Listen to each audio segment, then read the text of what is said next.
Content তৈরি যারা করছেন, যারা করেন বা যারা করবেন, প্রথমত কিন্তু মানুষে কিন্তু বাঁকা চোখে দেখবে, একটু খারাপ চোখে দেখবে। দেখেন সৌন্দর্য দেখেন, মানুষে বলবে যে পাগল নাকি, কি কাজ করতেছে, খায় দিয়ে কাজ নেই। মানুষের যদি কাজ করতো তাও 10টা টাকা পেতো, বা দিন মজুরি 500 টাকা দিন, 700 টাকা দিন, এই কাজ করলেও তো পেতো, এরকম ধরনের কথা বলবে।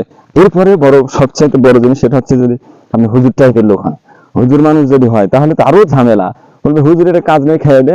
এই যে দেখেন যে হলো এসে কন্টেন্ট তৈরি কি ভিডিও করছে, এদের আমি একটু বসলাম। অনেক মানুষ আছে, অনেক আমার কাছে পাগল টাগলে বলে যে, তবে আমার একটা বিশ্বাস যে ইউটিউব ফেসবুক বেঈমান নয়, মানুষ বেঈমান হতে পারে, বাট ইউটিউব ফেসবুক বেঈমান নয়। কেননা ইউটিউব ফেসবুক সম্বন্ধে আমার যতটুকু ধারণা আছে, আপনাকে আমাকে যদি ইউটিউব ফেসবুক যেভাবে বলছে সেভাবে যদি কাজ করে আপনি করি, তাহলে ইউটিউব ফেসবুক কোশ্চিন কালে বেঈমানি করবে না। ইউটিউব ফেসবুক আপনাকে টাকা দেবেই দেবে ইনশাল্লাহ।